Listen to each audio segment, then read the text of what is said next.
पंजाब ताकत का चेहरा, ये दुख का साया। कभी ये खित्ता ज़रखेज़ ज़मीनों, मोहब्बत भरी बोलियों और मेहमान नवाजी के लिए जाना जाता था, मगर आज यही पंजाब ताकत, सियासत और दुखों का इस्तारा बन चुका है।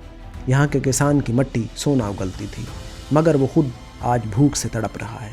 यहाँ के शहरों में रोशनी है, मगर घरों में अंधेरा। इक़्तिदार के ऐवानों में पंजाब का नाम ताकत के निशान के तौर पर इस्तेमाल होता है, मगर ज़मीनी हकीकत ये है कि आम पंजाबी आज भी बिजली, तालीम और इंसाफ के लिए तरस रहा है। लाहौर के बुलंदोबाला टावरों के नीचे भूख छुपी हुई है, रावी के किनारे ख्वाब दफन है, और कसूर, ओकाड़ा, बहावलपुर जैसे शहर भूले हुए वादों के बोझ तले दबे हुए हैं।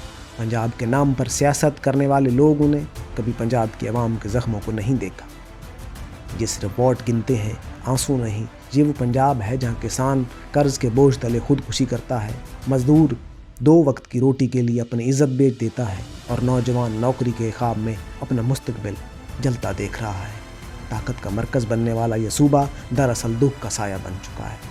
पंजाब अब सिर्फ ज़मीन नहीं, ये एक दर्द की कहानी है जिसे इक़्तिदार की भूख ने खोखला कर दिया। वक्त आ गया है कोई सच बोले। पंजाब के ज़ख्मों पर मरहम रखने वाला कोई नहीं, मगर सवाल ये है, क्या हम अब भी अंधे रहेंगे या सच्चाई को तस्लीम करें?